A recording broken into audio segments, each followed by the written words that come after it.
Assalamualaikum warahmatullahi wabarakatuh. Kami dari kelompok 4 akan mempresentasikan judul makalah kami, menulis opini. Baiklah, saya Syarifatul Nikmah, di sebelah saya Ainul Mardiah. Opini. Apa pengertian dari opini? Opini adalah sebuah pendapat atau tanggapan, pengetahuan dan pola pikir yang dimiliki seseorang dalam menanggapi suatu fenomena yang belum terjadi, sedang terjadi atau sudah terjadi, yang didukung dengan fakta-fakta atau data-data dan bisa disampaikan secara lisan atau tulisan. Baik, selanjutnya ada jenis-jenis opini. Jenis-jenis opini ada 5. Yang pertama ada opini pribadi. Apa yang dimaksud dengan opini pribadi? Opini pribadi adalah suatu pendapat seseorang yang tidak dipengaruhi oleh orang lain dalam melihat fenomena. Yang kedua ada opini kelompok. Jadi yang dimaksud dengan opini kelompok adalah suatu pendapat atau tanggapan yang berasal dari sebuah kelompok ketika melihat suatu peristiwa yang sedang terjadi.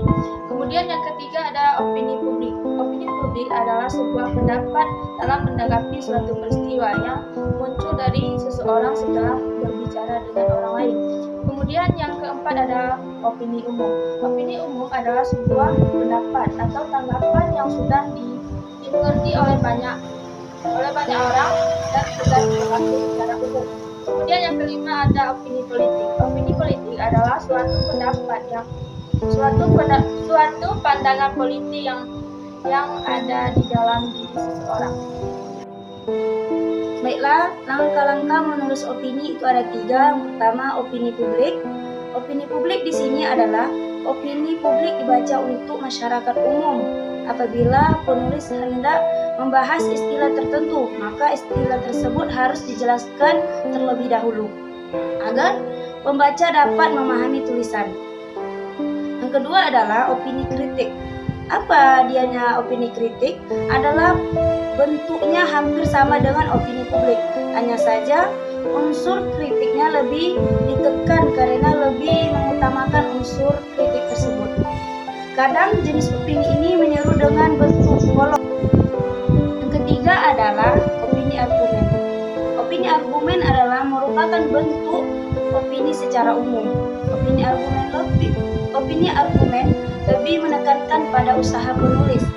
Ide yang disampaikan penulis lebih berupa usulan. Namun, meskipun sifatnya argumentasi, jenis opini ini harus didukung dengan data untuk memperkuat argumen. Penulis bisa mengambil data dari surat kabar, buku, laporan akhir penelitian, ataupun badan pusat statistik. Cara menulis opini yang baik dan benar ada 5. Yang pertama, tentukan ide. Mulailah menulis dengan menuangkan ide utama dalam led. Anda bisa membahas tema yang beragam, mulai dari kesehatan, ekonomi, politik, dan lain-lain. Yang kedua adalah buat judul opini. Judul dalam opini harus dibuat semakin menarik mungkin. Syarat judulnya yaitu tidak panjang dan memakai kata-kata yang tidak klise. Kemudian yang ketiga paragraf pembuka. Paragraf pembuka atau lead harus dibuat menarik agar pembaca mau menamatkan bacaannya.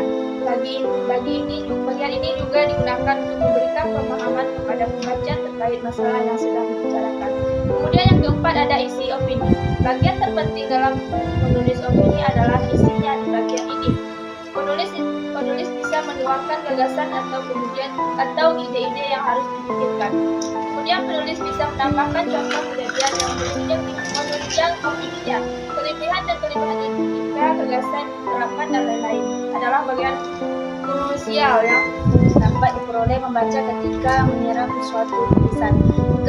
Kelima adalah paragraf penutup, berisi kesimpulan opini. Biasanya paragraf ini mengingatkan kelompok pembaca mengenai gagasan yang kita atau tulisan. Baik, selanjutnya ada jenis-jenis opini. Jenis-jenis opini ada 5. Yang pertama ada opini pribadi. Apa yang dimaksud dengan opini pribadi? Opini pribadi adalah suatu pendapat seseorang yang tidak dipengaruhi oleh orang lain dalam melihat fenomena. Yang kedua ada opini kelompok. Jadi yang dimaksud dengan opini kelompok adalah suatu pendapat atau tanggapan yang berasal dari sebuah kelompok ketika melihat suatu peristiwa yang sedang terjadi. Kemudian yang ketiga ada opini publik. Opini publik politik adalah sebuah pendapat dalam menanggapi suatu peristiwa yang muncul dari seseorang setelah berbicara dengan orang lain. Kemudian yang keempat adalah opini umum.